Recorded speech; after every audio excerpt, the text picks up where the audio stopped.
in the studio. Over to you, Georgia. Thanks very much, Mark. This is Africa News, and we'll be taking a look at Amnesty International's warnings that Nigerian military prisons appear to be abusing suspected Islamist inmates. Also, French President François Hollande pays his respects to those who struggled against apartheid on his final day on a trip to South Africa. And we also head to Ghana, where our correspondents tell us about the outrage caused by a huge rise in the cost of electricity. But first up, Nigeria's military claimed it has pushed back major coordinated attacks by extremist fighters over the weekend. The army says that at least 40 Boko Haram rebels were killed as troops repelled assaults on the northeastern towns of Bama, Goza and Pulka in Borno State. Now, Nigeria launched a major offensive against the bloody 4-year jihadist insurgency led by Boko Haram in May.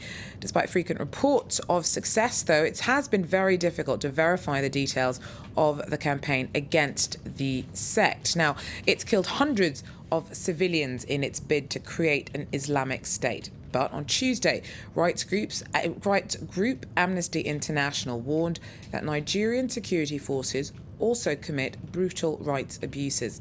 Authorities deny this, but in a report out today, Amnesty says that around 1,000 suspected militants have died or been killed in military custody in the north of the country since the beginning of the year. Well, Lucy Freeman is the organisation's Deputy Director for Africa. She tells us more about the evidence that she's come across to give rise to concern.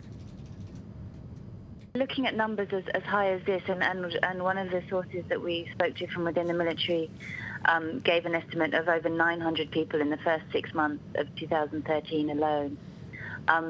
You really have to ask questions about the systematic nature of what's happening.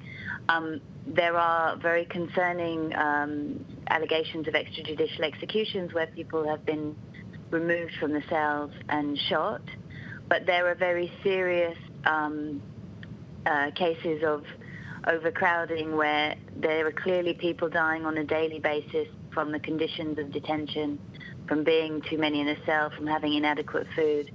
And when you have hundreds of people dying in that situation, it's imperative that it's resolved and that there's a change in the action. And one has to ask the question why there has been nothing done when so many people are dying. To South Africa now, where France's president wrapped up a trip to the continent's top economy by visiting the former home of one of the country's most well-known people. François Hollande said that spending time in Nelson Mandela's old house in Soweto township was an emotional reminder of the anti-apartheid struggle. François Hollande first visited a memorial to Hector Peterson in Soweto. The 12-year-old boy was shot dead by police in 1976. At the time, the children were protesting against being taught in Afrikaans, the language of Dutch descendants. This picture of the dead boy symbolized the violence of the apartheid system. François Hollande and his partner then went to Mandela's foundation. Their guide was the former president's wife, Graça Machel. They also visited the house where Mandela lived before he was sent to prison for 27 years. 40 years ago, a child was killed, and Nelson Mandela was not freed until the early 1990s. That was only 23 years ago.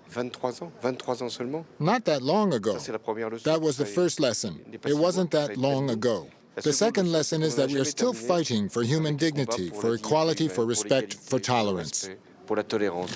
Hollande's visit took place exactly 20 years after Nelson Mandela received the Nobel Peace Prize for negotiating an end to apartheid. Now, it's the final stage in the long journey that saw Charles Taylor go from Liberia's former president to war crimes convict and inmate. On Tuesday, Taylor was transferred from The Hague to the UK prison where he's likely to spend the rest of his life. He lost his appeal against his 50-year sentence for crimes against humanity last week.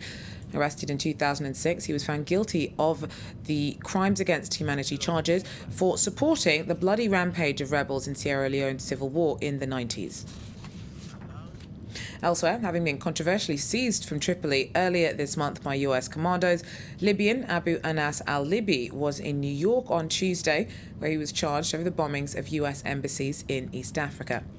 Al-Libi, believed to be one of Al-Qaeda's early computer experts, entered a not guilty plea over the 1998 attacks that left at least 224 dead across Nairobi, Kenya and Tanzania. Having spent years on the FBI's most wanted list, Al-Libi was today judged a flight risk and detained by the court. Well, bigger electricity bills in Ghana have sparked a public outcry. Prices from the only provider around, the state-owned ECG, rose close to 80% at the start of this month. As our correspondent, Katerina Vitozzi, tells us, thousands say that they're struggling to see the light at the end of this tunnel. Welcome to Vivian's hairdressing salon. She opened it 8 years ago and business has been good, but she's worried that might change. On October 1st, her electricity costs rose 78%. There's only one option left if she wants to stay open. Unless I increase the price of the work I do, otherwise it will affect my business.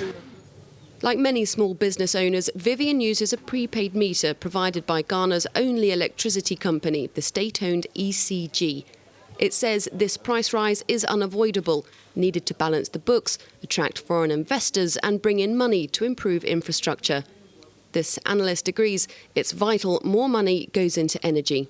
If you refuse to buy the bullet, the consequence beyond 2015 is that we're not going to see electricity in our homes, our industries will shut down, productivity will reduce, and the whole country will be in darkness.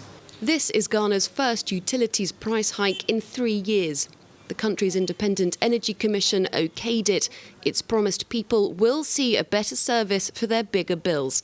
But according to Ghana's largest organised labour group, those are bills people simply can't afford to pay. It's not the fact that we say no, it's a level of looking at incomes. If you want us to pay that high level of electricity or high tariffs, then pay us enough to be able to. The Ghanaian government has pledged to help the poorest households cover the extra costs. But it's not only electricity that is now more expensive. Water prices too rose 52% this month. There's no option for people but to pay up.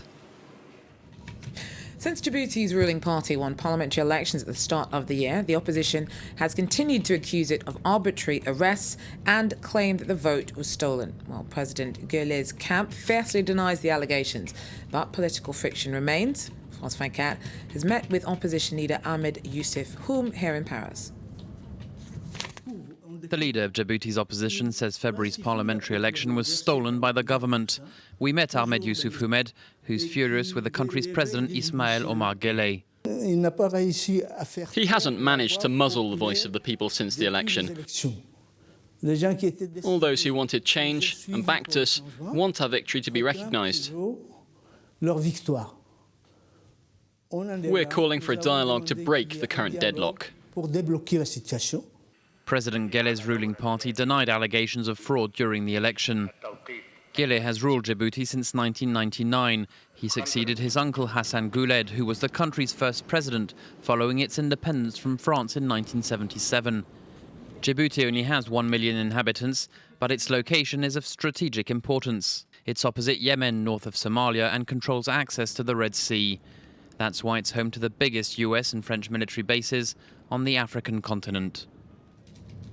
Senegalese football fans are bidding farewell to the coach that led the national team to a place in the 2002 World Cup quarter-finals. 59-year-old Frenchman Bruno Metsu succumbed to a long battle with cancer on Monday night. He shot to international fame when his Senegalese squad defeated world champions France in the opening game of the 2002 World Tournament. Finally, Muslims across Africa have been celebrating the annual holiday of Eid al-Adha. 9 months after the liberation of the city from the control of religious extremists, people in northern Mali's biggest city of Gao mark the festival of Damascus with prayer as African and French soldiers still stationed there patrolled. Believers also congregated in Nairobi, weeks after the bloody siege of a mall in the Kenyan capital by Somali al-Shabaab jihadists. Many today expressed their hopes that, regardless of religion, communities could pull together today in a sign of unity. Now, the festival is also one marking the importance of sacrifice, and traditionally goats or rams are slaughtered in Morocco, which celebrates Eid a day later than many other nations. Preparations to find the perfect specimen frantically continued on Tuesday. Oh, we wish you all a very happy Eid. That does, though, wrap up African News from us. I will be back with more tomorrow. I'm worried about the sheep. Poor I think sheep. you should be, to be honest. I think the sheep's worried about the sheep. Georgia Calvert from African News, thank you very much. Thanks very much, Mark. Stay with us. A short break. After that, we're back with another World News Update, plus sport and focus. You're watching live from Paris.